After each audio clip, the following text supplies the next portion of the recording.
record. And we're going to go live in 3, 2, 1.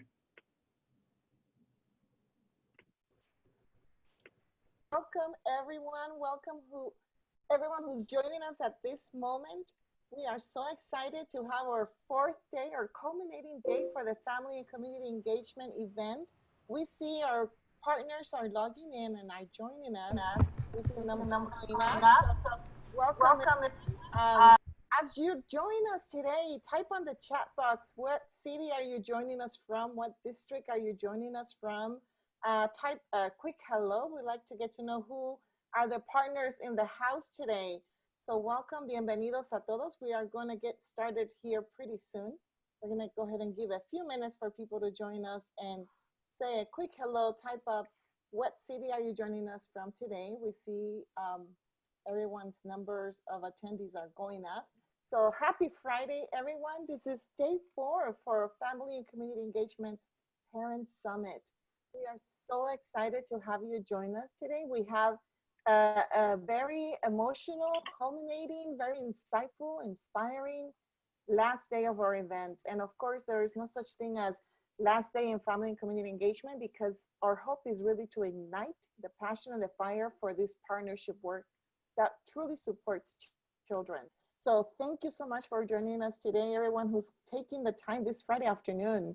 My name is Marisa Lazoneco, and I'm your host for today. It's an honor to serve our children, families, and community as the Family and Community Engagement Content Manager for the San Bernardino County Superintendent of Schools. And I don't get to do this work alone. I get to work with my brother from another mother, my hermano, who has been a co-host today and yesterday, and a host on Tuesday and Wednesday. He raised the bar. So every day that I get to work with him, he raises the bar. He just makes it that exciting and complicated for me. But hi, Mars, welcome. Thank you, Marissa. I don't know why you said complicated. I should be saying those words, but no, it is an honor and a pleasure to work with you. It's been great, and you've added such a breath of fresh air since you've come, you know, to our LCAP side to work in family and community engagement. You've been here for a long time, but and we've gotten to know each other for years, since I think 2006, when you were working in the role that I'm kind of in right now. We're both in the same role, but just in the role by yourself. And over the years, we've had the honor and pleasure of working with each other. So thank you for your kind words. It's an honor. You know that it's, we do have a wonderful family in San Bernardino County Superintendent of Schools. And so you see the panelists that are in the screen. We'll have a chance and opportunity to introduce each one of them, so you get to know each one of them. But real quick, everybody in the panel, would you please wave a quick hello? Because we are that kind of a family at the county office. I get to call my my colleague Mars hermano, and I've known him for more than a decade. I think I met him when I was 15 years old. I had to move, sorry, I had to move Daniel over to interpretation. Yes. So I just did that. Thank you, Daniel, for reminding me. And so he's in the other room now. Oh, great, great. So that takes a really great pause, a quick pause to officially welcome everybody now who's joining us. And also, I'm gonna go ahead and transition into Spanish for a quick moment, because we have some announcements to make. The first announcement is that this event has been recorded since Tuesday until now. And so even though your face as a participant is not being shown, your comments will show up. So we do want to let you know that all the comments and all the conversation that happens throughout the sessions are recorded. We also want to share that we are providing interpretation. And so I'm going to go ahead and provide that message for our Spanish speaking families. Bienvenidos a todos los que nos están acompañando en español. Nuestro colega Daniel, que está proveyendo la interpretación, Daniel Tamayo, está esperándolos en la sala de español. Sé que muchos de ustedes ya saben cómo llegar a esa sala, pero si nos acompaña por primera vez, le voy a dar una instrucción brevemente. En la parte posterior de la pantalla de su celular o de su teléfono o de la computadora, verá un círculo, es un mundo que dice interpretación. Si presiona ese círculo, le da la opción de español, y al irse a la sala de español, entonces escuchará a los oradores de esta sala a un 20% y, y al interpretador, perdón, va a escucharlo a un 80%. Si gusta regresar a esta sala, simplemente presione una vez más el mundo de interpretación y seleccione inglés. Sin embargo, nuestra colega Alma Hernández, que está en la pantalla y es también miembro de nuestro panel, va a estar apoyándoles y ayudándoles con cualquier pregunta que se les ofrezca. Así que si tienen una pregunta en español, póngala en el chat y con mucho gusto le vamos a poder asistir en español. Al final, cualquier pregunta en español le vamos a dar al orador para que él pueda también contestar sus preguntas o reflexiones. Gracias. So, thank you again. We are very excited again to be doing this work. It's very important work. We have a very large county and we are very blessed to have strong leadership that believes in family and community engagement. And so our superintendent, Alejandro, was not able to be here live, but he does send warm greetings and a message to all of us. So let's listen to that message.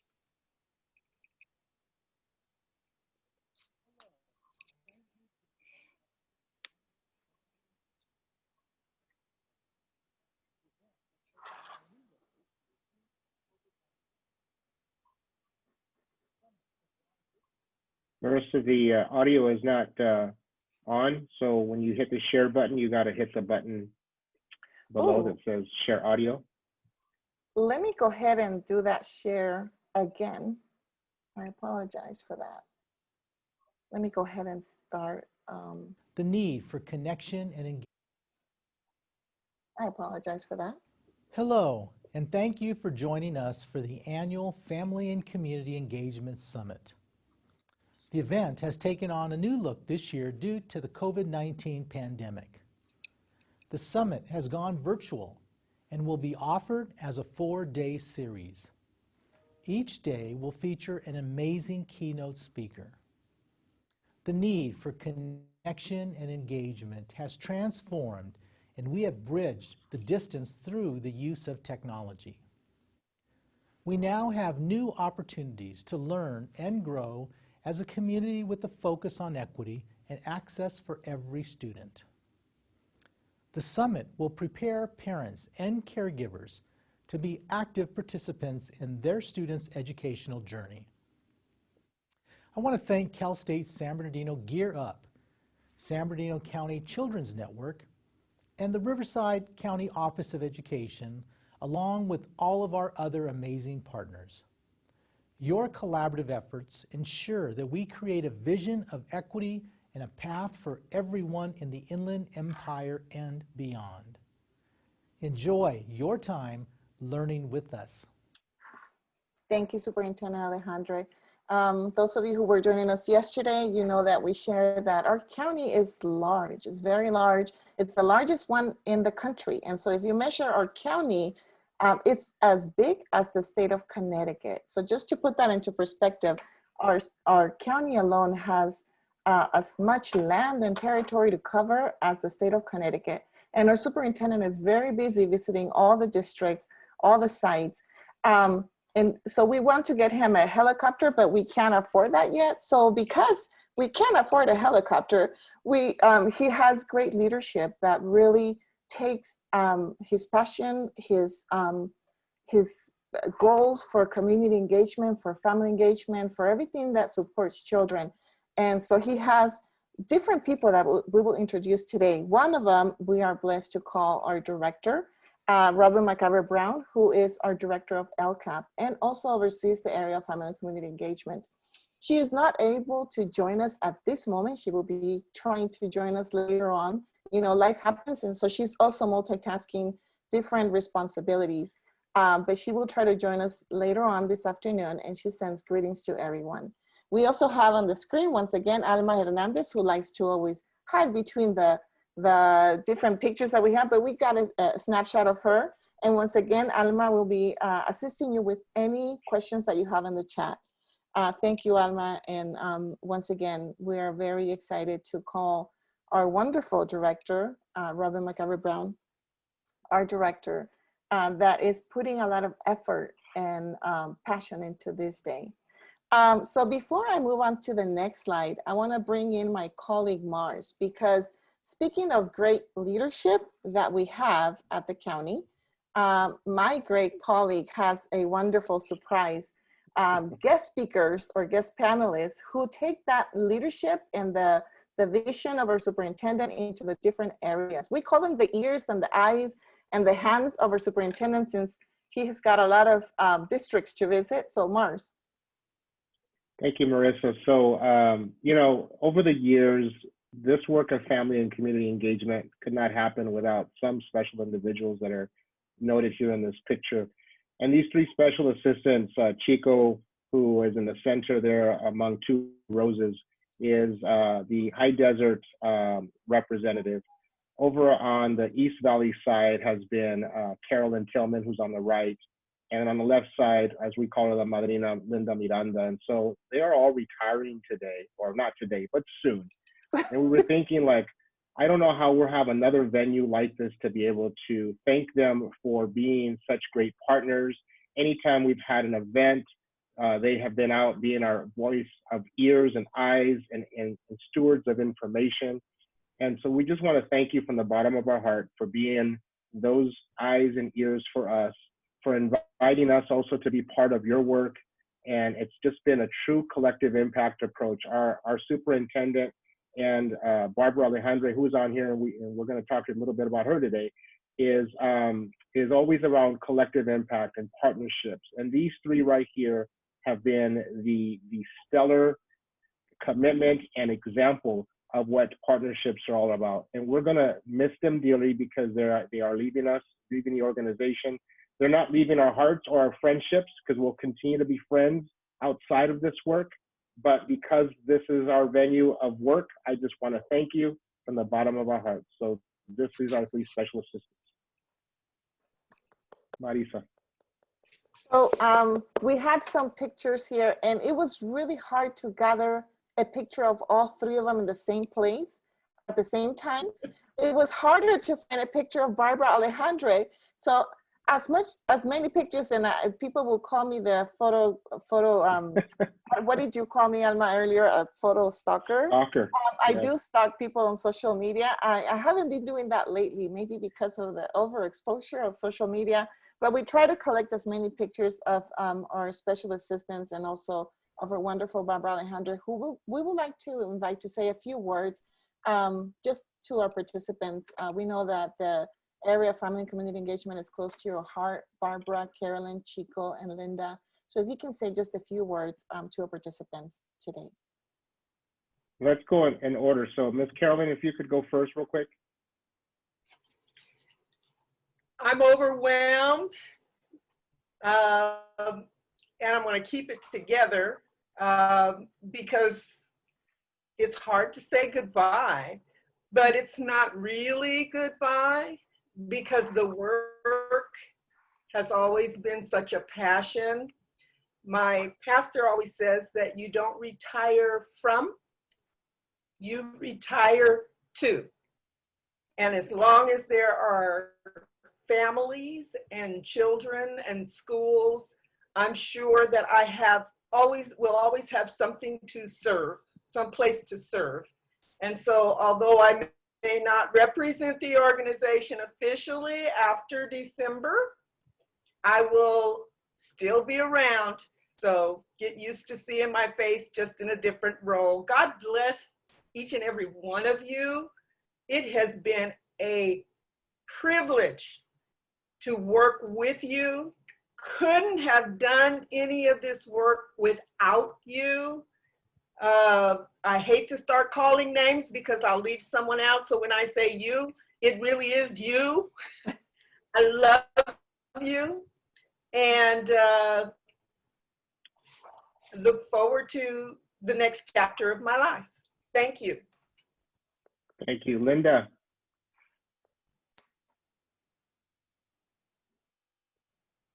Linda Miranda, you're muted. Here, I'll unmute you right now.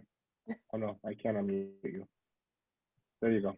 Thank you so very much. This is quite a surprise and a very pleasant one at that. I echo Carolyn's remarks in so many areas that just have to say this as an extraordinary organization with extraordinary people that we've had the opportunity and the blessing to work with. Again, this is a partnership. This is a familia. It's all about us working together collectively. And I just can't say enough about the immense gratification that this position has brought us, the extraordinary affordability of being able to go out and create and engage with our communities outside our traditions of school. And just to be able to bring those connections together and seeing that we're going to have a positive impact. Our focus has always been about family, about community, about students.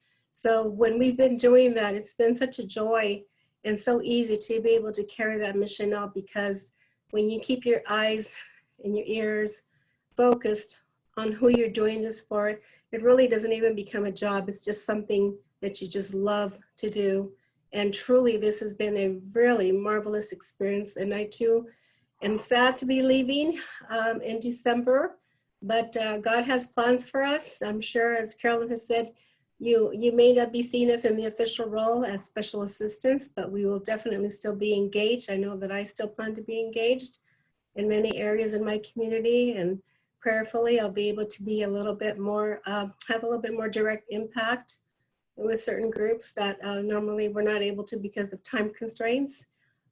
People say, well, you're gonna retire, you know, what are you gonna do with all this time? And I said, well, I'm not gonna retire officially. I'm still gonna have my passion for the community. And as long as God gives me the strength and the will, I'll be here to support all of you in any way that I can. Thank you so much. Thank you, Linda. Chico. Yes, sir. Thank you very much. And thank you, Carolyn and Linda. It's been a great ride for almost 23 years. And all of everybody there. I mean, I'm going to be like Carolyn. When I say you, it's you, every one of you in this organization. Mars, of course, I've raised him since he was a puppy, and he's grown to be a great man. He found his potential. But, you know, this 46 years, my entire life has been all about family, and those that know me, they know why. And so it was always about family engagement. And for the work that has developed for me for the last 46 years that brought me to this position, to have the privilege to be able to be asked to serve on behalf of representing the superintendent and share with the team, and to do the things that has been outlined as far as the outreach, the connection, the bridging, the finding solutions to the challenges for schools, for families, and for youth. And so it's been a great ride. And like Carolyn and Linda, the only difference between retiring and is going to be that I'm not going to be getting a check specifically from San Bernardino, you know, but I will continue to support the organization in every school district in the Inland Empire, where I have worked now and got so many great relationships. So I'm going to continue with the family engagement program on, you know, beyond San Bernardino. That's what I was doing before I came. That's what I'm going to continue to do until God calls me and He pins on His wings upon me. So I want to say thank you to a great organization, to great people that have taught me so much, and I have grown so much because of who you are, each and every one of you, no matter what the position and where you stand or sit. I am more and better and more knowledgeable and have more wisdom because of this great organization. So from the bottom of my heart, I take you with me. I will definitely sometimes be walking through, or, you know, like, you know, how I used to like to bring food and deliver at different departments at different times. I will continue to do some of that. So God bless each and every one of you. Thank you for the opportunity. You caught me by surprise, Mars. We'll talk about that later. And so anyway, God bless. Great journey. Thank you, Chico. And Barbara Alejandre. So let me just say something about our Barbarita, as we call her. You know, most of you already know, there's no secret that Barbara is Ted's wife, and she's retiring, and she's going to be doing some things. I don't know what Ted's going to do when she retires, because it's you know, the organization has their footprint all over it. And I just want to pay our honor to you, Barbara, I know this morning we were having a very tough conversation about some things, and so I appreciate you trusting and sharing to me what's going on. But at the end of the day, you're here with us, and I just want you to say a few words to the group, because you have been so instrumental in not only the governmental relations piece of the entire organization, but our community engagement initiative. You brought such a breath of fresh air and knowledge. And I remember you saying, "I'm new. I'm just new. I don't know what's happening." No, you're not new. Stop with that excuse. And so I just wanted to pay some honor to you today for being such a partner in this work as well. And this is your time if you want to say a few words. Thank you, Mars. And first of all, I'll just share, I'm not sick, as far as I know, but Mars, I'll just share with everybody. I lost my little poodle of 14 years last night. And so that's been, you know, he was another one of my babies. Any of you that have children know that when you lose a pet that you've had for that long, it is like losing a child. So it's been very challenging. And but when Mars called me, he says, will you participate? And I said, Mars, I will. I said, I would be happy to, but I didn't know why. Now I should have known, Mars, knowing you, Mars. But I said, but I may not be able to get on my camera because of how I look and just how I've been emotional all night and all day. But then as I was thinking about it, I thought, you know what, I need to just pick myself up by my bootstraps and just get on this, because that's what my little toughie would want. And I think that's what all of us do every day, day in and day out, whether we're a parent, whether we work in the organization, in the community, is to, we know we have to pick up and move forward, because somebody is out there waiting for us. And those that have left us and are in a better place are wanting us to continue. And so even though it's my dog, that's how I feel. And I just have to say, it has been a pleasure. I can't even believe I'm here saying that I'm going to be retiring in December. I've been with the organization since 1988. And every superintendent, every opportunity I've had, it has been a wonderful journey. I have grown. I have learned so much. I feel like I'm very purpose-driven. I'm surrounded by servant leaders. And it's going to be hard to not wake up every day and think about work. I mean, I will think about work, but just everybody. And I see Beth on here, and I just see you guys, and I miss you. We haven't seen each other in person for so long, but we're still continuing to do the work. Whether I'm with the organization or not, I will always be there to support kids. I belong to many children-based nonprofit organizations to help them, and that has been a passion. I will continue to do that because our kids need us. And all of you that are on this call know how much our children need us, our communities need us, now more than ever. So I'm not giving up. I'm not hanging up my boots, picked myself up from my bootstraps. I'm not putting those boots away. I won't be obviously working with the organization, right, Carolyn? But my heart will always be with county schools. And I know that everybody who's there that's going to carry on in our footsteps and do the work that we've done to build this collective impact, to support every child from cradle to career. You guys are going to do that because we've worked together, we've learned together, and we know why our parents and families need us to do that. And we need to be there for every single one. So thank you, Marsh, for the opportunity.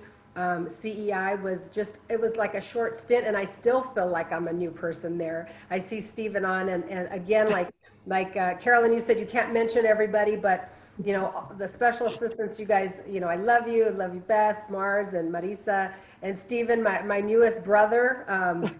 We'll always be family, and I know we'll always keep in touch. So thank you all for the tremendous work you do for the parents and the families and the students in our county. It's much needed, and I know that they're very much appreciative of it. Thank you, and God bless all of you. Thank you, Barbara. And Marisa, I'm going to turn it back to you. You have one more you got to do. Yes, well, I just want to once again, Barbara Alejandra, Linda Miranda, Chico Garza, Carolyn Tillman. I came to the county in 2006, and it feels like it was just yesterday when I met all of you. You've all been angels in my life, and I've grown so much. I don't want to cry now because of you. So thank you so much. Oh, I can't look at the screen anymore. But thank you so much. I really, really, really love you guys. And when you say, family engagement, it really does take a team. Mars and I are able to do this work because we have beautiful team members, and this is really our team. Family engagement is not in one department, it really is across our organization. And so here you are meeting the different arms and eyes and legs of our organization. So excuse me, before I lose it, I have to take it back to our boss continues to visit all of our districts in our counties. And of course, he cannot do this alone. He has special assistants. He has wonderful leaders. And one of them just retired as well. And I just have the honor of introducing her as well, because I met her back in 1999 or 2000 when I was in Victor Valley High School District. Could it have been that far? Maybe 2002. But our wonderful assistant superintendent, Dr. Beth Higbee, I had the honor of meeting her when I was back in Victor Valley High School District, and she came and inspired our entire team through facilitation of leadership, focus on children and family engagement. And till this day, she is a trooper. The picture that you see in the center is 2 years ago, Parents Summit at Cal State San Bernardino, in which all of us stayed very late that night before because the Dodgers were playing, and that game took until the midnight.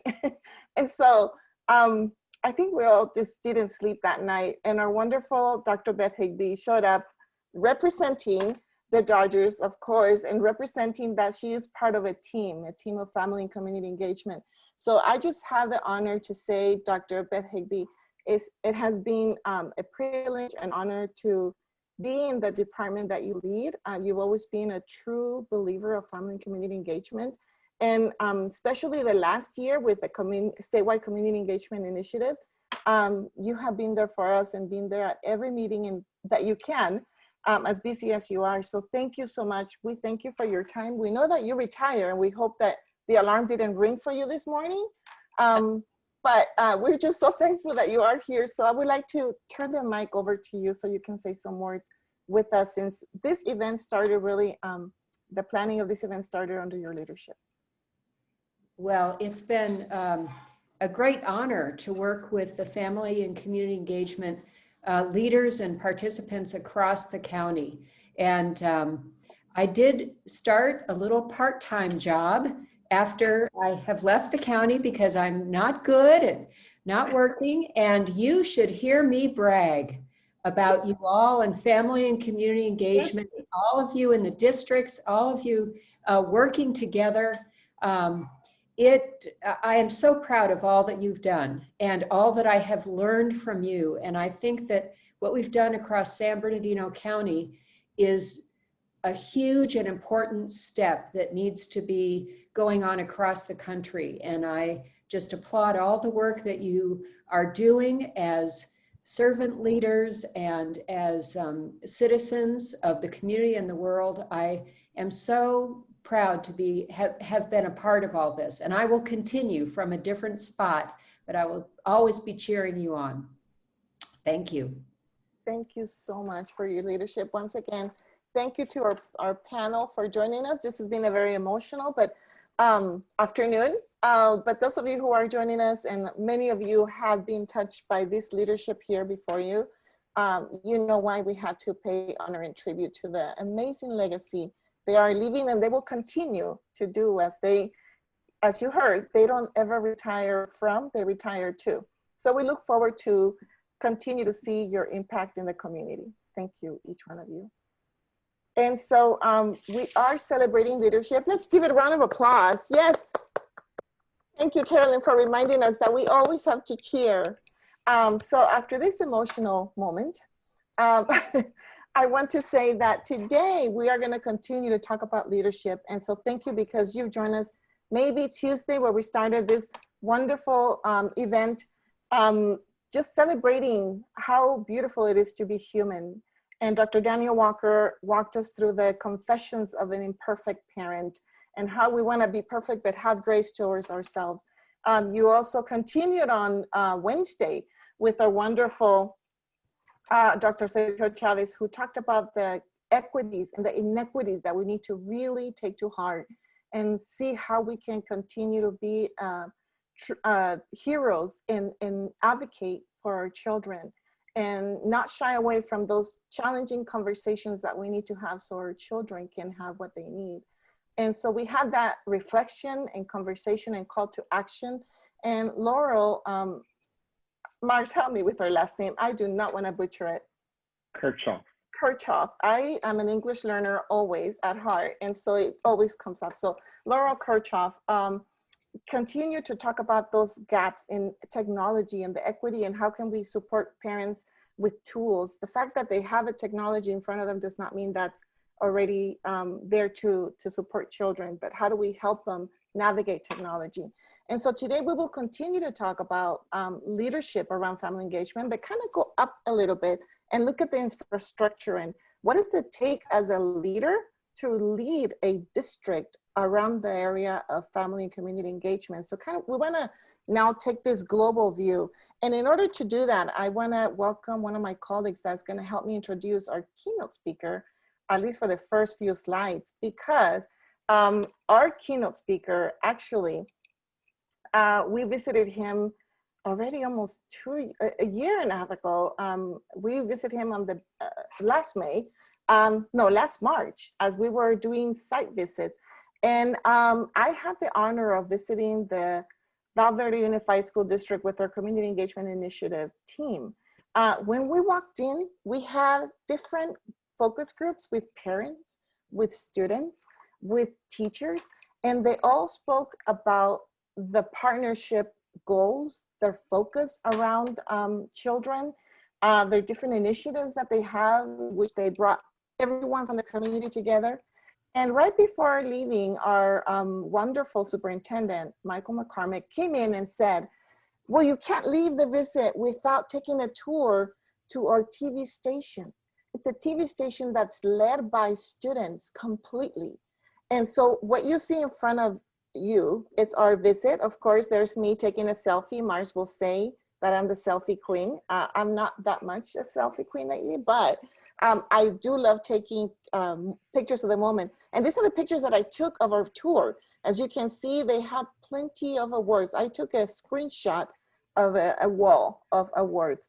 And so I'm gonna welcome Stephen Mitchell, who's also as a panel member here. Hi, Stephen. Hello, good afternoon. So I'm Stephen Mitchell. I'm the Senior Manager for Community Engagement for the California Collaborative for Educational Excellence. It's great. Thanks for inviting me. I tell Mars and Marissa I'm their new little step cousin. As Barb said, I'm the brother. I remember when I moved into the SBCSS offices, Carolyn met me in the parking lot and we talked for an hour my first day in the building. And so it has been awesome having county schools as my second home, working out of Southern California.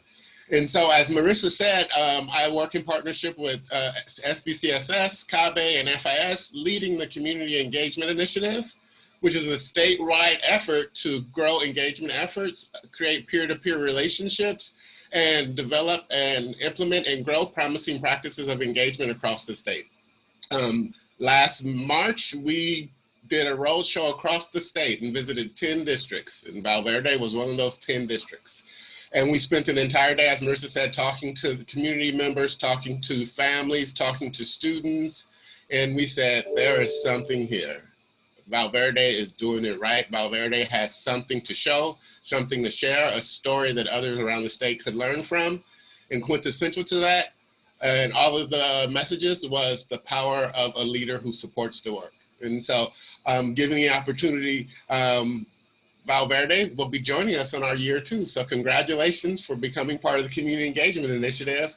We welcome you into the family, welcome you into the fold. For any folks who are online and want to learn more information, you can go to californiaengage.org and learn how to come and join us on this journey. And so with that, I will pass it over to a superintendent who can tell you from the ground up and the nuts and bolts about what it means to engage your community, what does it mean to have all voices at the table, and how do you secure as a leader that those voices matter. Thank you, Stephen. And before our superintendent joins us and leads us in this conversation, I just want to point out in the screen, you have some testimonies of districts that are enjoying this journey of learning through the Community Engagement Initiative. And as Stephen said, there is time available to join. So after you hear today's keynote, please feel free to contact Stephen Mitchell if you want to also be part of this journey, just like Verde is joining us today, because they do have a story to tell. And the story, you'll actually begin to hear it today with our keynote speaker, Superintendent Michael McCormick, who I know he's very humble, so I will have to say this because he won't share this for you. So I want to do a little introduction of the amazing legacy he's leaving as he continues to lead his district in the area of family school community partnership. Superintendent Michael McCormick is the superintendent of Verde Unified School District. He is known for his passion for innovation and helping students acquire their higher education and aspirations. Before becoming a superintendent, Michael served 6 years as the Assistant Superintendent for Education Services for the District of Alberta. And under his leadership, the district has been recognized by the Leadership Policy Institute as a California school district that is beating the odds for African American and Hispanic students. Trust West named Verde as top among California districts, closing the achievement gap. He participated as a member of the Riverside County contingent of educators summoned by the White House to a meeting at the U.S. Department of Education to create the Riverside County Education Collaborative and connect with the College Day of Opportunity. Through his involvement with the Riverside County of Education and Collaborative, Michael has been instrumental in helping trailblaze effective FAFSA California Dream Act application and completion strategies for students. As you can imagine, Superintendent McCormick is highly sought after statewide to share about his many efforts in the district. He is also equally invited to be recognized across the state for his amazing efforts. Some of those are, he's been Administrator of the Year by the Riverside County Office of Education in 2012, and by the Association of California School Administrators, ACSA, in 2015. He was named Superintendent of the Year in 2008 for Riverside County by the Association of California School Administrators, ACSA, and Instructional Leader of the Year in 2019 by the California Association for Supervision and Curriculum Development.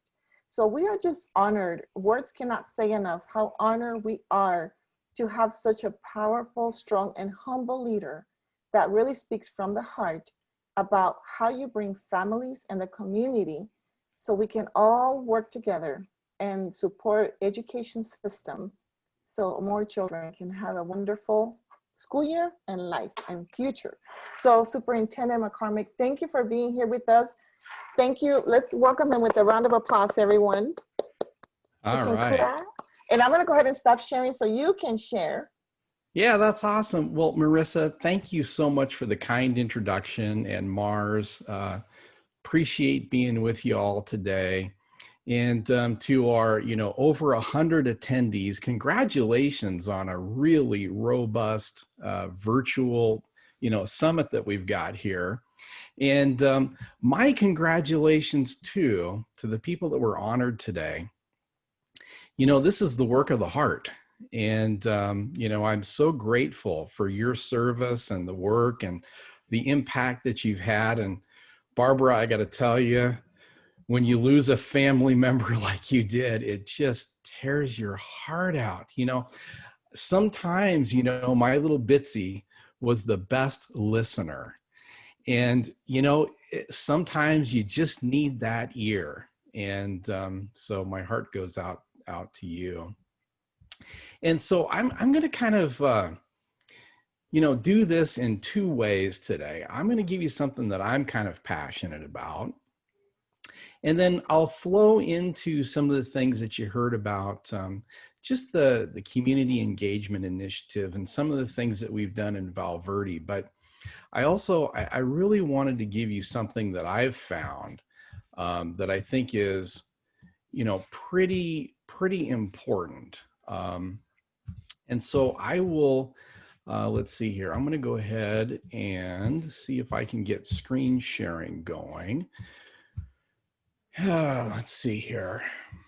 You know what? The funny thing is I'm on a Mac, and the whole bottom thing that's, usually that tray of stuff down there just covered up my sharing button.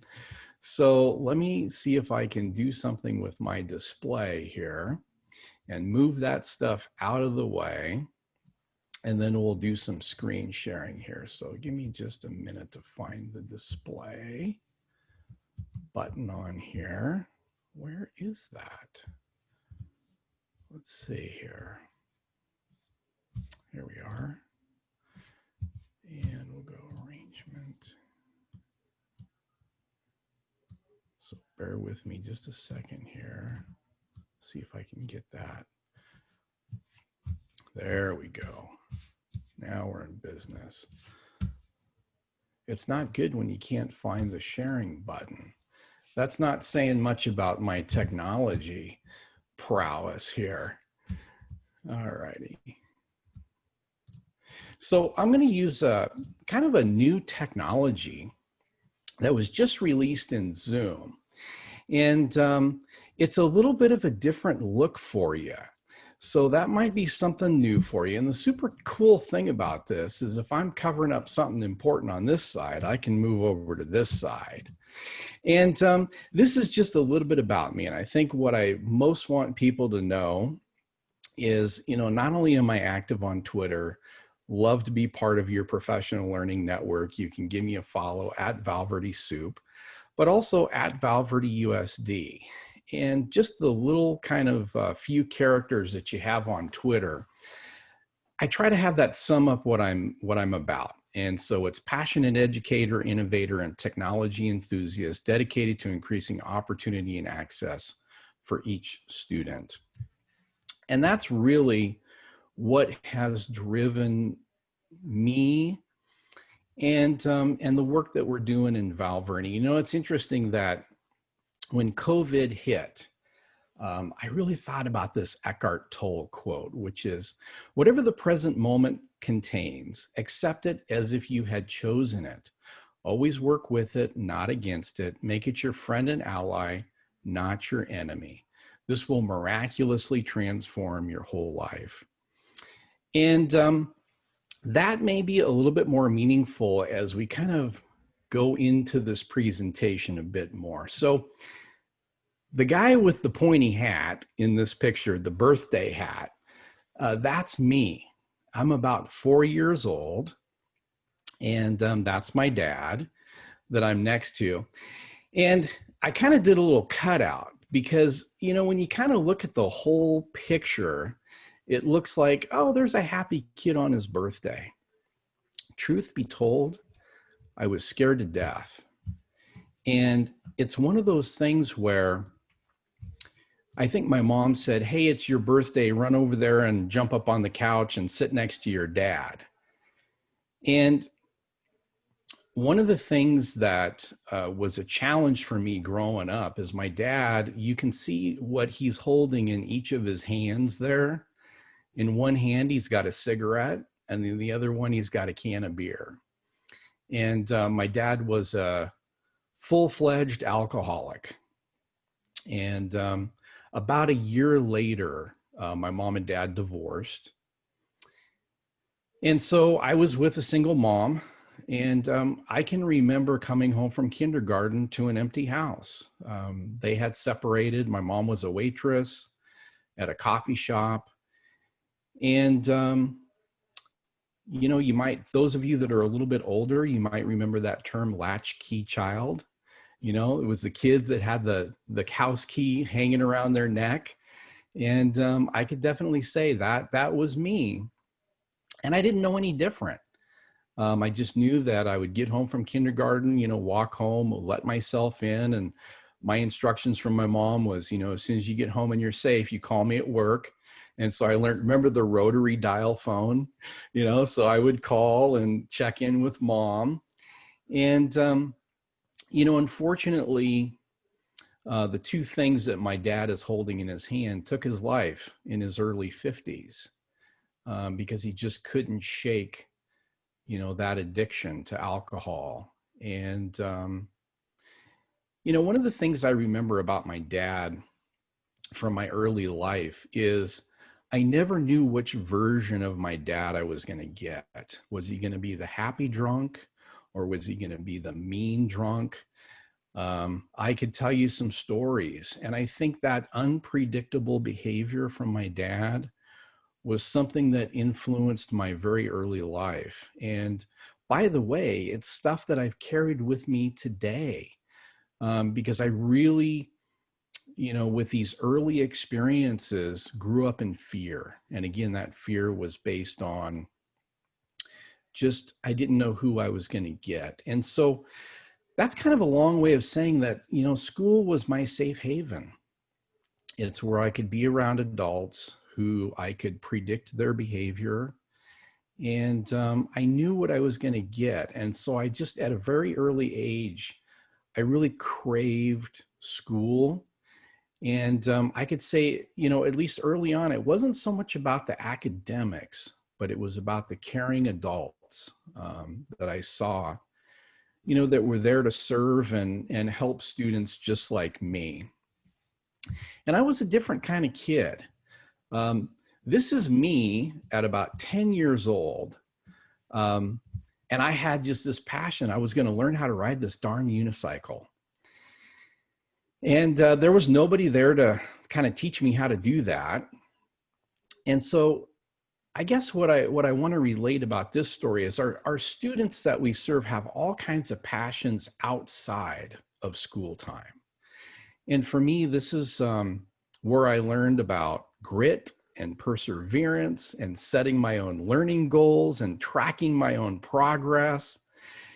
And so I had some early thoughts, especially thinking retrospectively about, the things that I was excited about learning outside school. And so as an adult, one of the things that I'm really kind of intentional about is there a way to make a kid's life outside of school more like their life, inside school? Because I don't know about you, I have twin girls, identical twin girls, and they're a little older now, but when they were younger, one of them spent countless hours on YouTube learning how to perfect the smoky eye. She was so into makeup. And we see that with our kids today, whether they're on YouTube or some of the other platforms that are out there. And even for us adults, you get a tail light that goes out on the car. What's the first thing most of us do when something breaks around the house or on the car? If you're anything like me, you go right to YouTube, and that is the best place to learn how to fix something. And so I think, what? Our kids are doing the same thing. And so, mom and dad divorced, and then my mom was remarried. And then in my junior year of high school, my mom and stepdad divorced. And again, I felt like I was kind of back in this place where, in fact, my mom left and went to a different town and actually left me living with my stepdad to finish out my senior year of high school.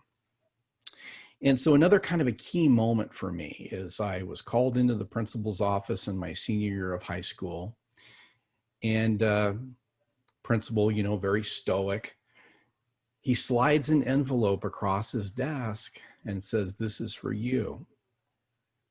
And so I kind of sheepishly, took the envelope, and he says, "Open it up." So I opened up the envelope, and there was $500 in cash in the envelope. And he says, "Mike, we hear things aren't so happy for you. And we know you're kind of on your own. And so we got together as a staff and took up a collection so that you could have some money to enjoy your senior activities. We want you to take that. We want you to go to prom. We want you to enjoy your senior activities." And man, I could get emotional just thinking about that today because, there was a group of people, and I never said anything, but there was a group of people who were paying attention to a kid that needed some help. And that was another one of those moments that stayed with me. And I think it was probably at that time I knew that I wanted to be of service. I wanted to somehow give back. And so my first career of being in service and giving back was actually juvenile probation. I got started in juvenile probation, worked graveyards, worked all kinds of different positions in Riverside County Juvenile Hall. And so I got to see firsthand what happened when kids were kicked out of school or got themselves in situations where they could no longer attend public school. Of course, their educational needs were being met by the county through classes that were being held in juvenile hall. And I remember one night I was working graveyards. It was about 3 o'clock in the morning, and supervisor came around and said, Mike, you seem like a pretty smart guy. Why don't you go back to school, get your teaching credential, and see if you can have a positive impact on kids before they get wrapped up in the criminal justice system. And I did. I took his advice. And he says, by the way, you don't want to be 50 years old working weekends and holidays and doing shift work and never seeing your family. And so I did that. And that was another kind of key moment, right, in my life. So it kind of leads me to this part of the presentation where I want to talk about the rights of the body, the 7 rights of the body. And this is for the parents that are on as attendees today, and also the educators that are here. And I want to really kind of ground this presentation in these 7 rights of the body. And it starts with every child's right to be here. And we want kids to know that they have the right to enter and be in a particular space, whether it's in the home or in the school. And they should demand what they deserve. And we shouldn't take this as an arrogance, right? It's putting your stake in the ground and demanding what you should have. And for parents out there, we want you to teach your children, you are brilliant and you are magical. And by the way, the color of your skin or the language you speak does not matter. And you have every right to be here and own this space. So that's the first right of the body. The second one is every child's right to feel. We want to teach our children how to voice what they're feeling. And I could tell you from my own experience, it's taken me into my 50s for me to really be able to, know what I'm feeling. And think about the adults that you might interact with on a daily basis. How many of them may not really know what they're feeling, and better yet, how to express those emotions. I learned for the first time in my life that anger is really a secondary emotion. You know what the primary emotion is? It's fear. When we fear something, we get angry. And so we want to teach our students to know what they feel and teach our children to know what they feel and how to express those emotions so that they don't just react to them when they get into a situation where they're fearful. And again, we see these adult emotions in adults as well. The next one is every child's right to act. And your children, our children, have a right to behave and do and wear what they see is most fitting according to their culture and life experiences. And, I think that's a big deal because a lot of times we look at, the things that our kids are doing and we just shake our head. I certainly see that with my own kids. And, but I think that's part of understanding and being empathetic that not every child is going to act or behave or respond in the same way. And oftentimes, the children that choose to act in a different way are the very ones that we methodically push out of the system. And so I think that's a really powerful piece there. The next one is every child's right to love and be loved. And that's a big deal. Do you ever just stop everything you're doing as a parent or as an educator, but particularly as a parent, and say, come here and, call your child by name and give them a big hug and say, I love you. You are amazing. And the other thing is that they're deserving of love. I can tell you, growing up in my house, I wasn't sure if I was deserving of love. And that's a big deal. And then think about this from the perspective of love languages. If you're not familiar with love languages, I would encourage you to check it out. You can do a quick Google search on the love languages. And I have learned through my spouse of about 35 years that my love language is one of affirmation. If I do something that I'm excited about or proud of, I'd like somebody to notice that. And that's what kind of drives me. My wife, on the other hand, her love language is acts of service. So I could tell her I love her all day long and give her all this affirmation, but she's one of those that's like, show me, don't just tell me. And so I would say take some time to research that and understand the love language of your child. What do they react to? What do they respond to? And most importantly, what do they need? And work on ways to be very intentional about giving them what they need in their specific love language. Next up is every child's right to speak. And I love this one because it's, you know, the beauty of adulthood. It's not age, it's experience, right? And knowing when to say something and how to say something and how to express something. And it's our responsibility as parents and educators to help students develop their right to speak. And that includes even code switching at times to say, you know, hey, you have something to say. You know, don't let the message get lost in the way you're expressing what you're trying to say. And I think that's something that, you know, we could all use. And so again, it's just that the right to speak, knowing when to, when not to, and learning those little social cues about how to do that appropriately. Next up is every child's right to be seen, to see and be seen. And I'll give you an analogy on this one.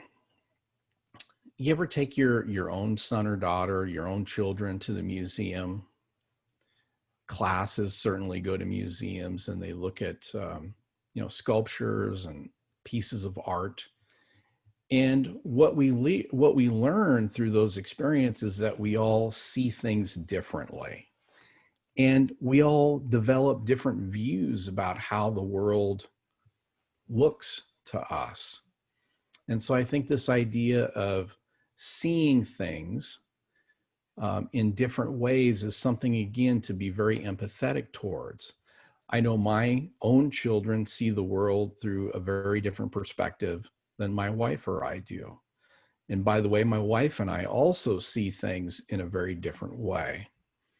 And then just this idea of, you know, we have the right to have a difference of opinion. We talked about that a little bit. And you can't love your children any less because of their vision, right? Because this is a very complex dynamic. It has to do with society and culture, and they're certainly experiencing things that we didn't experience, you know, at our age. And so, again, I think it's that every child's right to see and be seen. And the next one is every child's right to know. And I love this one because to gain knowledge and information is to really learn. And this, to me, is the one that encompasses all the other rights. If you deny any of the other rights, it's very hard for a child to have the right to know. And here's the thing, we don't want our children, you know, sometimes you hear parents say, oh, little man. Well, little man, well, the boy is 7 years old. He doesn't need to be a man just yet. Or how about, you know, the preteen girl who can pass as somebody who may be much older. And so I think we don't want our children to grow up too quick. We want them to understand that they have a right to know, but we don't want them to have the full responsibility yet that goes along with those freedoms as they get older. And so I think it's a fine balance, right? I could say I probably grew up too young, maybe because I didn't have a choice. But on the other hand, I do think there's a way to share that critical information with our young people so that they do have the right to know, but understanding the responsibility that comes with the right to know. And so I leave you with that. Those are the kind of the rights of the body, which I thought were so powerful. And that's something that I wanted to share just especially for the parents and the educators who are attendees here today. And I see that we have in the chat, Gary Chapman, 5 love languages and the 5 love languages of children. And there's a good reference there in the chat. So thank you for that. And so let me get into a little bit about student and family engagement and outreach. You know, the biggest thing we think about is just that connection to resources and how do we build community. And so I'll share a couple of things with you. First, it's this idea that we practice leading with our ears. You know, when you're engaging with parents, engaging with community, I think if you can lead with your ears and be a good listener, that's significant. You know, what I've noticed is that oftentimes, you know, we want to jump right into problem solving and jump right to the solution. And sometimes it's actually more impactful to just be a good, effective listener. And it's amazing what you can learn if you just close the lips and open the ears. And so one of the things in our family engagement center and the work that we do, we really try to lead with our ears. And so that's been, you know, it's funny, it's kind of one of those simple things, but often hard to do. And it's one of those things that really sounds good on paper, but when it comes to operationalizing that and getting people together, lead with your ears. The next one is we really see our parents and our community as equal partners in the work.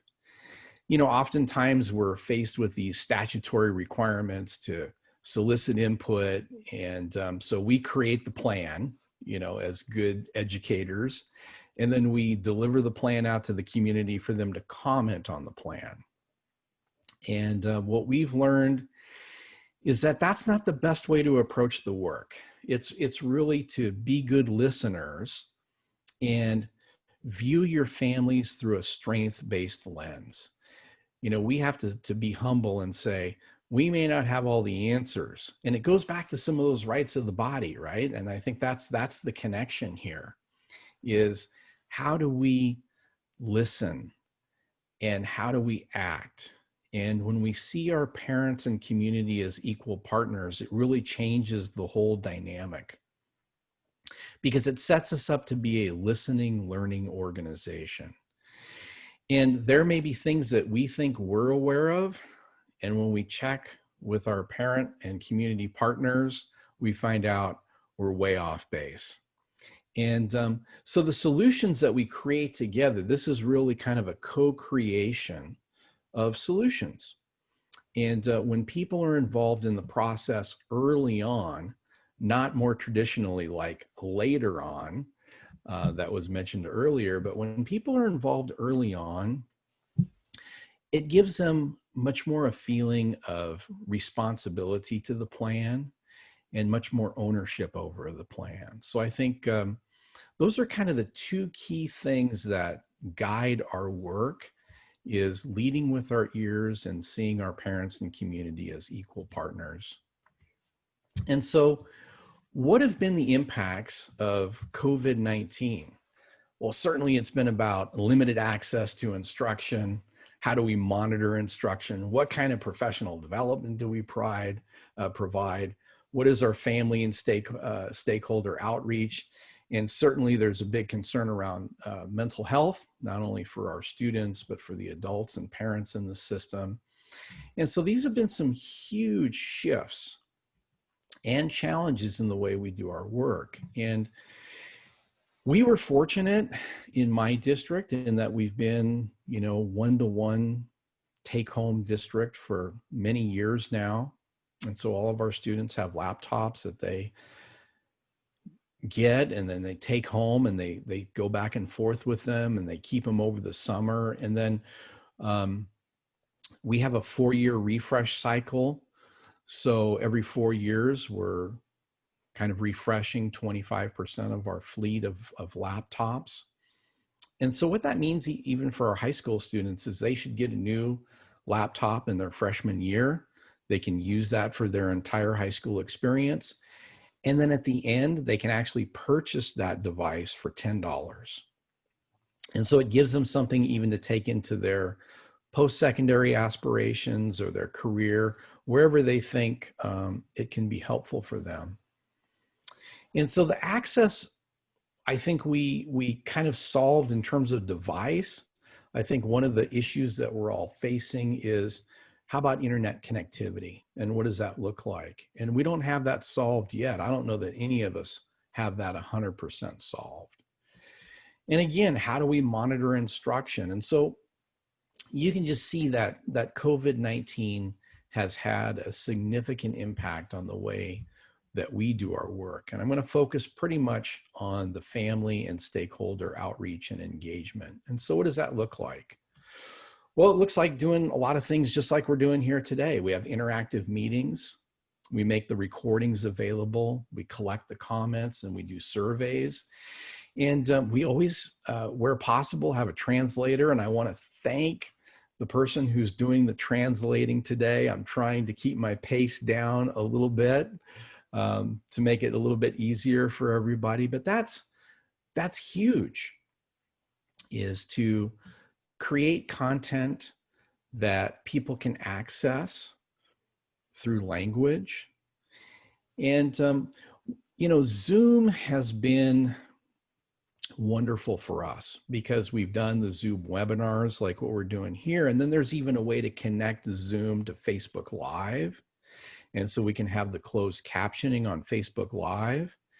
And that's really opened up our audience a lot, because what we notice, at least in our community, is that the majority of our parents have Facebook and they follow us on Facebook. And so when we do live events on Facebook, particularly around family engagement or school reopening task force, which I'll talk about in a little bit,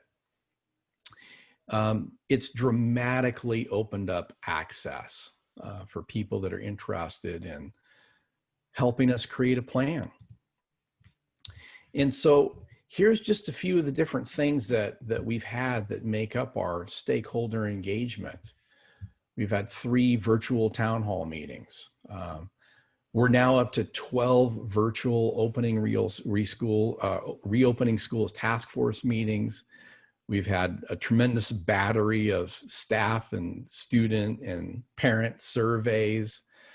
We've converted all of our board meetings to virtual. We continue to meet with our parent advisory committees, our district English language advisory committee. We use our district-wide website as kind of a hub for a lot of information, and certainly connect our social media accounts to that. We've got our weekly calls with our county public health department. And one of the things that I've really enjoyed is being connected to the broader community of superintendents, both in Riverside County.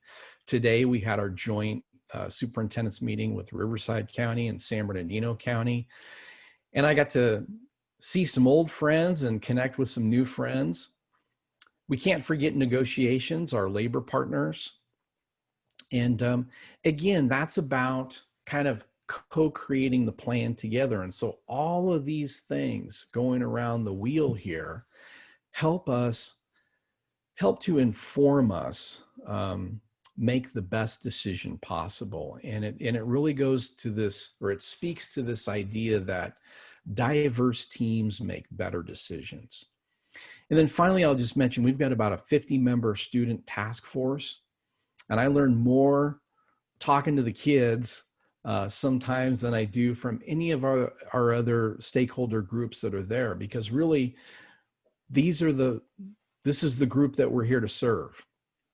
And so understanding and feeling the frustration and the successes and the worries of our students, you may have heard in the past that if we were a business and the students were our main customer, we might have gone out of business a while back. And so it's important to have that student voice in what we're doing, because we are ultimately here to serve our students. And this is just an example of some of our analytics, and I'll try and move myself out of the way just a little bit. I'll make myself smaller here. So this is some of the stuff. This is our school reopening task force, and it's pretty amazing. So the kind of the top left, that little splashy kind of a thing, that's the number of engagements on Facebook Live. The next one, the I, that's the number of views, and then the number of comments. And you can see where we've had some hot topic issues. And using Zoom and connecting it to Facebook Live, again, it's been powerful because we're really broadening our audience and making the conversations that we're having much more accessible. And the great thing about connecting to Facebook Live is I'll be managing the Zoom, and we've got a 50-member task force. So we've got the Zoom going, but I also have a stream on my phone, and I'm watching what's happening in Facebook Live. And so I'm actually taking comments from the Facebook Live audience and answering those questions and comments from the Facebook Live audience, as well as the people that are inside the Zoom platform. And so when you see our total engagements, 76.7 thousand impressions on Facebook Live, 62,000 views, and over 2,000 comments. And we've seen, I would say that we've seen and commented on darn near all 2,000 of those comments. And so when you commit yourself to doing this and use the technology in a way, it can really force multiply your community engagement efforts. And again, lots of surveys for community input, parent and student and teacher. It's so important. And again, by gathering this information, you're really helping to co-construct your plans moving forward. And people feel good about that. And here's the thing that I've noticed is when you allow community members, parents, students, staff to kind of get a window into your thinking and your logic and your philosophy, it really helps them. And I used to do this as a teacher myself. I would say to the students, okay, I'm opening up my brain and I'm going to tell you what I'm thinking and how I'm approaching solving whatever problem we were working on. It's the same thing in this environment. I think you've got to be willing to be vulnerable.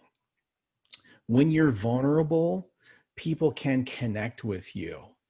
And so even if the plan doesn't make everybody happy, they can feel like they've been part of the process. They've been heard. Again, lead with your ears. And I think that goes a long ways. And I love this quote from Tony Robbins. It says, stop being afraid of what could go wrong and start being excited about what could go right. And for us, this is a time of fear, right? I think for a lot of organizations and a lot of us as individuals, we don't know the answers going forward. And so we're really doing the best we can. And my experience is when you open up, you're willing to be vulnerable, that's when you get more voices at the table. And I think in times like these, more voices at the table are so critical. So, I say be willing to take off your tie, be willing to take off, this garb that we wear which shows that, you know, we're supposed to be of some stature in this game. And get with the people and listen to what they have to say. And if you have that kind of equal partnership, equal voice, it can really make a difference in what we're doing. And I would say, you know, here's the thing. If the main product of school is people, what if our main goal was to produce kind people? And I think that's where I'm getting back to on those 7 rights of the body. If we can teach our children the 7 rights of the body and how to be here and have a voice and act and see and be seen and love and be loved. You know, how many times have you been in a meeting and you see the little boy or little girl come right out of an adult in front of you in a stressful situation? So we want to model what these behaviors look like. We want kids to learn how to deal with their fears, their stress, their anxiety in healthy ways, and not for them to grow resentful over things. And I think that's how we do this work, is to produce kind people. And, you know, this is one of my favorite little guys. This was a transitional kindergartner in my school district. So 4 years old, in one of our STEAM labs. And he was just so proud of this invention, this product that he came up with. I said, hey, let me take your picture. And, you know, it really is about kids. And here's the thing. We don't know what are the challenges that kids might be facing in their homes. Just like you all didn't know maybe some of the challenges that I was dealing with as a kid growing up, and what kind of drives me. And so, again, you know, in some cases, we're what kids need. And I tell my teachers, look, be that teacher that you needed as a child. And when you can lead with love and empathy and grace, and more importantly, if we show as educators, if we show that love, empathy, and grace to our teachers and our staff, ideally, they're going to turn that around and show that love and empathy and grace to our students and our parents and our community members. And I think that helps us be more kind. And so to me, this is what it's always been all about. And I'll say thank you. We've landed just a little bit early on this, but that's okay, because I think that there might be some questions, and I'd love to take any questions or thoughts, or even, you know, sometimes, you know, I learned a long time ago, it's good to listen to your sharpest critics, and because we learn from that, right? And so if we have some questions, I'd be happy to answer any questions. And Mars and Marissa, I just want to say thanks so much for the opportunity today. And let's get to it. Thank you, Superintendent McCormick. Would you please join me in thanking him by either raising your hands or clapping with us? Thank you so much for that powerful message. We invite at this point our participants to either join us on the question and answer section. And I do want to just kind of do a little recap. So important that how you took us through this journey of yours, Superintendent, and how you started with the rights of the body for our children. How at times what works for us as parents, it's not necessarily what our kids need. Also leading us through leading with your ears. And I know lately we've heard a lot of leading with your heart, but how important it is to operationalize that. What does that look like when you lead with the heart? Well, you listen with intention. So thank you for doing that, because when you said it that way, I thought that is so important. Really, we are operationalizing what does leading with the heart mean? And then moving it from like engaging and being able to hear others and being able to put them part of the process and let them be part of the process, let them feel part of the process, all the way to how do we really make all of this to make kind people. And one of our participants said, I agree, making kind people, that's a different kind of goal. It's not an academic goal for this year. It's not a goal for their school journey, but it's a life goal. Making kind people, those are the kind of leaders that we need tomorrow. So thank you so much for bringing those reflections to us. Words of wisdoms, I have 3 pages worth of notes. So thank you so much. One of the questions I had is, will we receive this PowerPoint? And we are making the information that our participants and our presenters are providing in our link. So if Superintendent McCormick sends us the PowerPoint, we will definitely make sure that you also get a copy of it. Yeah, happy to share. Thank you, Michael. So one of the questions in Spanish is, ¿cómo logra un niño que pasa por tantas dificultades? How does a child who's gone through so many difficulties and has lost the mom, or his or her mom, how does a child come about? How can they overcome their challenges without falling into any kind of substance abuse or depression?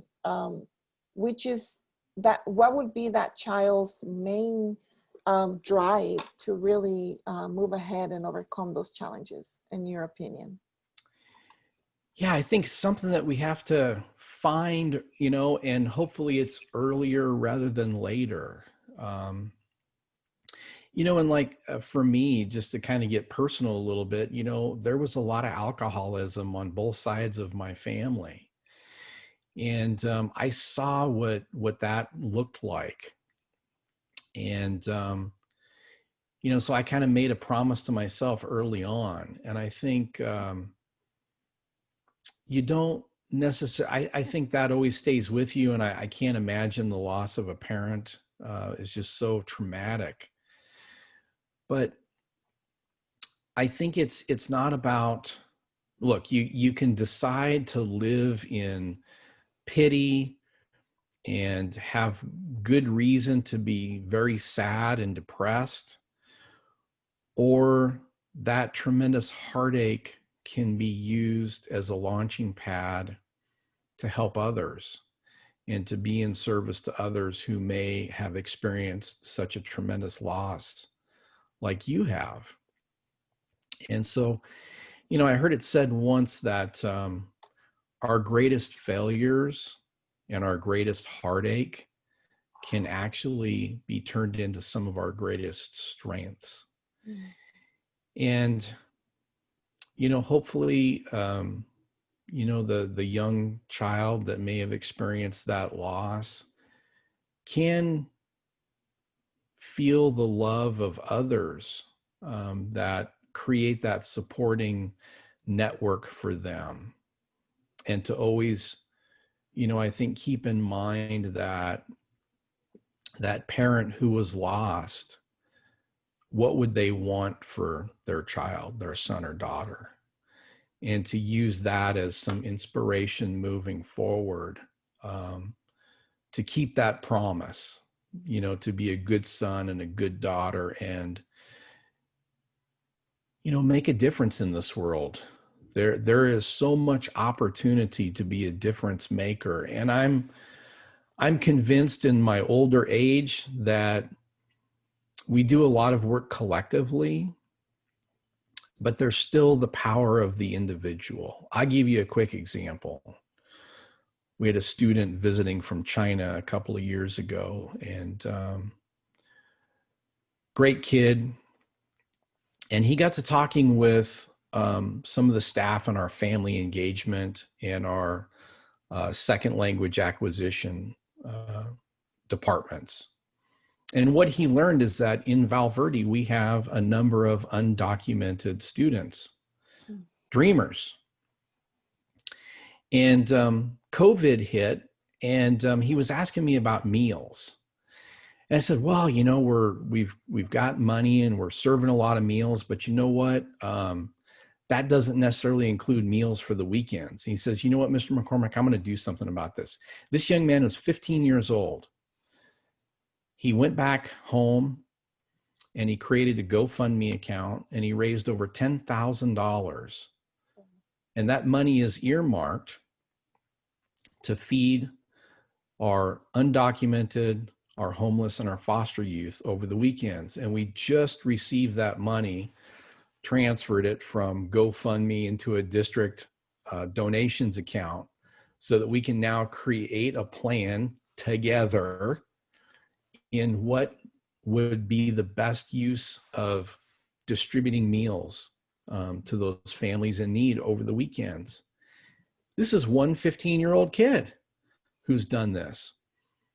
And so I think, you know, there's in the tremendous experience of loss, there are things that we can do as individuals and as groups that make a huge difference in other people's lives. Wow, so powerful. Absolutely. That's making and producing kind people, right? At such a young age, 15-year-old is leading by example with kindness.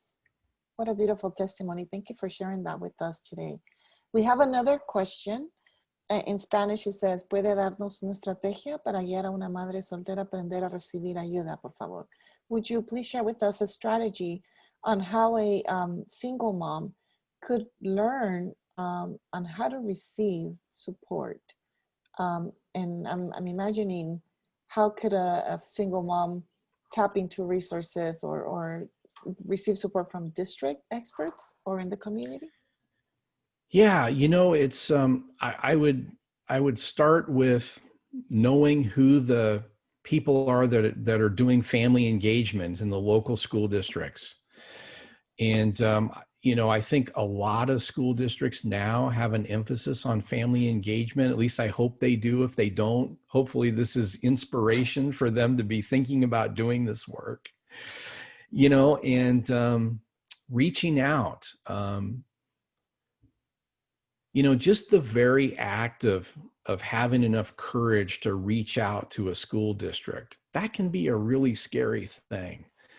But, you know, to call the district office, get somebody who can speak to you in your language and say, I'm looking for help.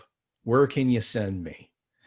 And, you know, for us, we have a family engagement website that's dedicated to many, many services and offerings that we have for our families. And gosh, I think prior to COVID, we were offering about 80 classes a year to our parents in all kinds of different things. You know, how to work with that teenager who is no longer your child because something's getting a hold of their brain, right? Yes. To healthy cooking, to technology, mental health services. You know, I'll tell you, it's there are lots of resources. And one of the things I like about our Family Engagement Center is it also connects to many other resources that are offered throughout the county, throughout the region. And so I would really strongly encourage the parent to just, you know, start with your school district. Oftentimes, if they don't offer something specifically, they know where they can refer you to get the help. And that's one of the great things about these family engagement centers or parent centers is that it's kind of becomes a hub. Mm-hmm. And once you kind of show yourself, you know, then we're going to grab a hold of you and get you pointed in the right direction and not let you go. So I wish that the person who asked that question, you know, so much luck and success in getting the help that they're searching for. And you know, here's the thing. I don't know if there's a guidebook out there that, you know, can explain every possible scenario with your own child. You know, my wife and I certainly tried our best, but we weren't perfect parents. And I think you had a keynote earlier in this about, the confessions of parents, some of those things you look back and you go, oh my gosh, why did I do that?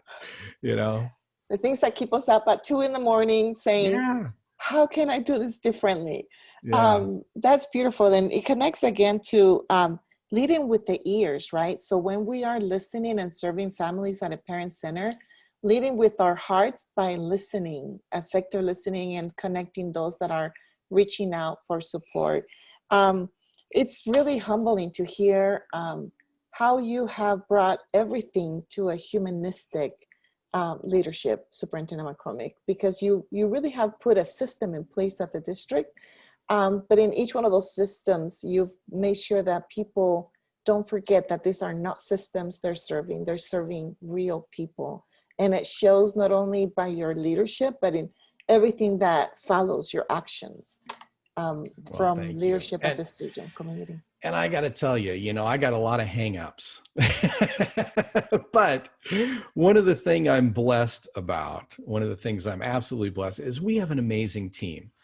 And just like, these school systems, whether it be the county office of education or the districts, is there are people that work in our systems who have a clear vision about why they got into the work in the first place.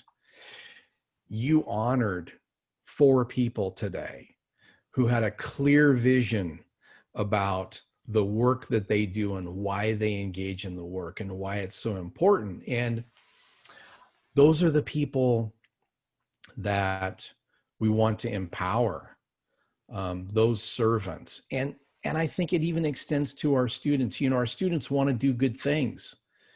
And a lot of them have interests and passions outside of school that they don't necessarily get to express inside school. And so, how do we kind of match outside school interests with inside school interests and provide those opportunities for people to be of service? Because I'm a strong believer that if I can get out of my own head and do something kind for somebody else, it makes me a better person. Because we're all a little bit selfish and self-serving, at times. I mean, I'd certainly raise my hand up and say that, but you know what? When I'm doing something to help somebody else, lending somebody a hand, that's when I stop thinking about me and start thinking about others. And I'm so passionate about that. We have a graduation requirement in my school district. All of our students have to do 40 hours of community service. Wow. And the real purpose behind that for kids is for them to do exactly what I just talked about, is do something kind for somebody else. It may sound like a bummer and you don't want to do it. And and especially in COVID, how do we do that? And we'll have to figure that out going forward. But that's the deal. I think if we could all be committed to making our little corner of the world a bit better, we could really do something amazing collectively. Thank you. Well, I am excited that you are now part of the statewide community engagement initiative, because I can see Stephen is already probably making notes of the many tours you're going to go around and share your wealth of knowledge and just the wisdom that you bring and the humbleness and the heart, the corazón. Also, Stephen put in the chat already the link to your district, Superintendent McCormick, so participants can go and visit and learn more about your district. Thank you so much. Mars, would you like to add anything while I start sharing our screen? Thank you, Superintendent. It's been humbling to hear you. Thank you all. Appreciate it. Yeah, thank you, Marissa. I was monitoring the chat. I know it's tough to do that when you're a keynote, but there's so many people just thanking you, Mike, for your wisdom, your expertise, being a servant leader. You're so inspirational, and it's just nice to have that. You had a great message. Has been the theme. And there was a question in the chat, and it looks like my friends and family from Chino Valley have been very active. I'll give a shout out to Carol Sweat and Tony Flores and Brenda Froya, who are all from the Chino side, thanking you. But there was a question from the Chino team that said, how is your district bridging the gap between school as usual and distance learning challenges. Can you kind of talk about that a little bit since we're in that real world right now? Yeah, I've got a direct answer to that. We, about 5 years ago, assembled a team that included our community, our students, our parents, and came up with our portrait of a graduate. And our portrait of a graduate is based on the 4 C's plus flexibility. So critical thinking, creativity, collaboration, communication, and flexibility. And that is really a document that guides the skills and dispositions and habits of the mind that we want all of our students to leave our system with. And, you know, you hear a lot about those 4 C's, and something that's been, you know, kind of struck me the other day is that COVID-19 has been an exercise in the 4 C's for adults, right? Aren't we using all of those C's to try and solve the challenges before us? And so with that portrait of a graduate as our North Star, that's really helped to bridge the gap between those, what some people would call soft skills. I don't like to call them soft skills, but you know, if we can teach our students collaboration, communication, creativity, critical thinking, and design lessons with those things in mind, I think that's the stuff that creates the entry point for us to begin to bridge that gap between students' interests in what they're doing outside school and what they're doing inside school. Because ultimately, what we really want to do is provide the opportunity for our students to communicate and collaborate, not only with their teacher, which has kind of traditionally been the audience of one, but with a community beyond their classroom walls. And this is the perfect time to be doing that. We're using one of those technologies right now in Zoom. Same thing with Google Meet. These technologies allow our students to expand who they're communicating and collaborating with. And I'll just say one more thing, and then I'll turn it over to you, Mars, is one of the greatest challenges that we have identified is how do we have equitable and authentic human relations in a virtual environment? In other words, how do our teachers connect with our students authentically and equitably? And how do our students connect with one another equitably and authentically? And it's using the tools of technology like this that doesn't perfectly mirror the face-to-face interaction, but it helps us. And so those are the kinds of things that we're thinking about in Val Verde, and hopefully that partially answered the question. Thank you for doing that. And Mike, it's such an honor and pleasure having you here today. And so I don't see any more questions in the chat. I do want to remind folks, and I think this is Marissa's time to give some announcements. So Marissa, if you want to go ahead and take the announcements, and I'll keep plugging away here at the PowerPoint for you. Thank you so much. My computer froze, and I don't want to click a thing because Laurel's not Keynote, or she's not in the participants list either. If not, I was going to ask her for help. But you know how technology is. So thank you, Mars, for rescuing me. My PowerPoint froze, and he's there to take over. So thank you so much. I really want to thank our wonderful keynote. Thank you, Superintendent McCormick, for sharing with us. We are going to ask you to close in a few minutes, but before we close the event with Superintendent Michael McCormick's call to action and wisdom sharing with us, I do want to remind you that if you go to the link that is right there in the screen, you will have access to today's sessions. And we have today what families need to know about technology. It's a follow-up from our keynote yesterday. Today, she's going to continue to share more tools for families that we can utilize at home. Prepare Your Future by Dr. Dolores Curry. She's from Grand Terrace High School. We also have our own Lisa Pereira from County Schools, licensed clinician, talking about parenting during a pandemic. Recursos para las familias indocumentadas, provided by Maria Valencia from CABE.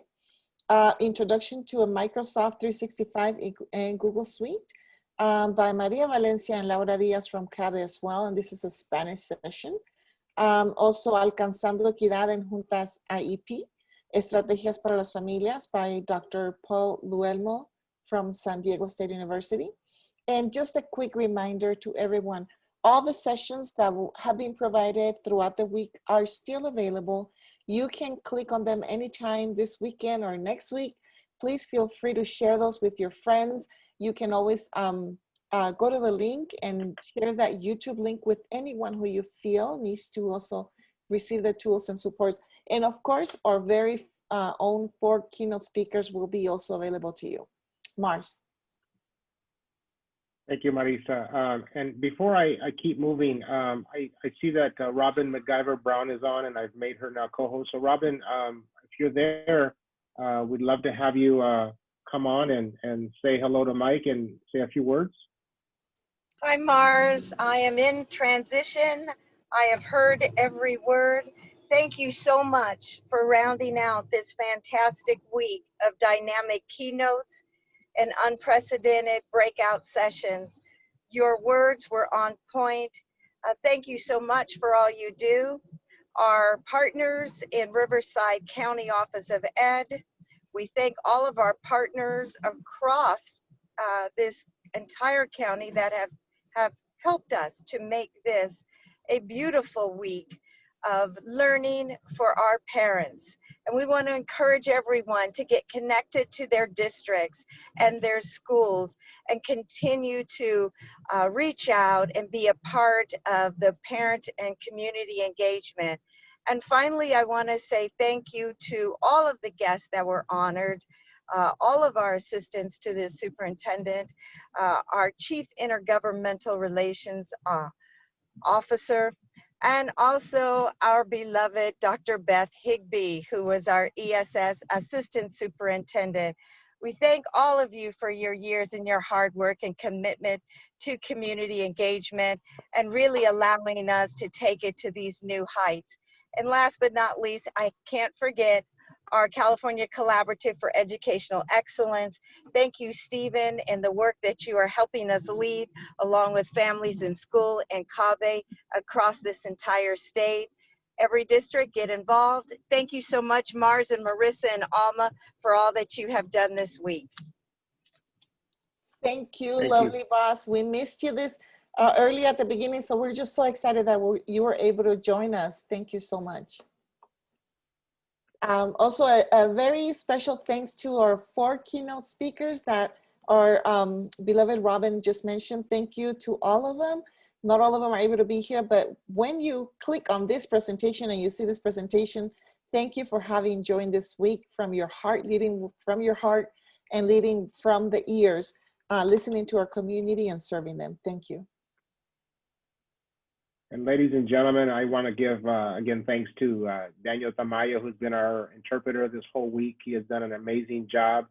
I know that Mike was slower at the end, so it probably gave him what we call in a workout recovery mode, because the last speakers, I remember Daniel on Monday was going on Tuesday was going so fast, but he kept up.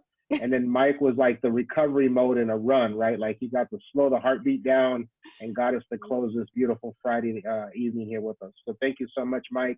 Thank you to the team, Alma, to all my brothers and sisters that are retiring on this Zoom call here that we honored today.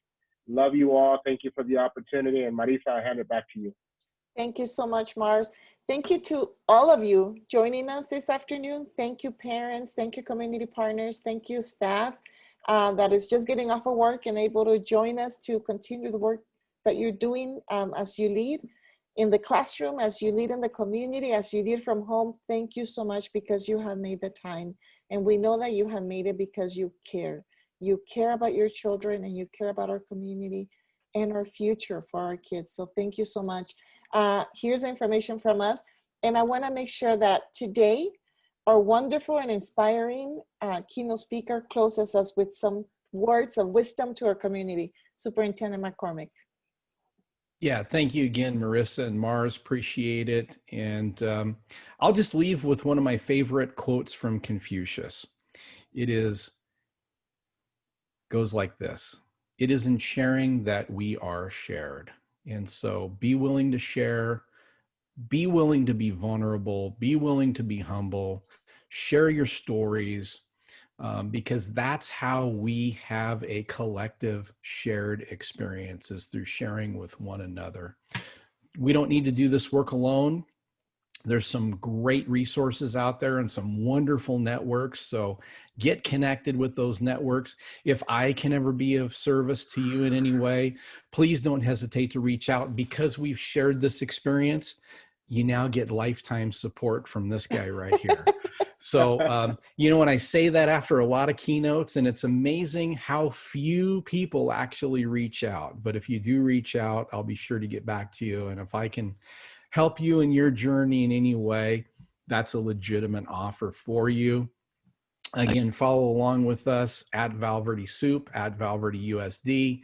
And I just have to say to Carol, who's in Ohio, it's almost 8 o'clock there. Wow. Thanks for staying with us, Carol, all the way to the end. That's right. And so thanks so much. Thank you. Thank you. Have Thank a you. And I great do weekend. want to remind everybody, Chino Valley is also part of the CEI. Stephen had mentioned that to us, and I forgot to mention that. So, Michael, you'll be working with the team at Chino Valley as well. So I just wanted to throw that out there to you. Right on. We're ready. Thank you, everyone. Happy Friday and have a great day. Thank you, Daniel. Thank you to our panelists. Thank you, Alma, and thank you, everyone. Have a wonderful weekend. Be blessed and stay safe and healthy. Bye, everyone. Have a good day.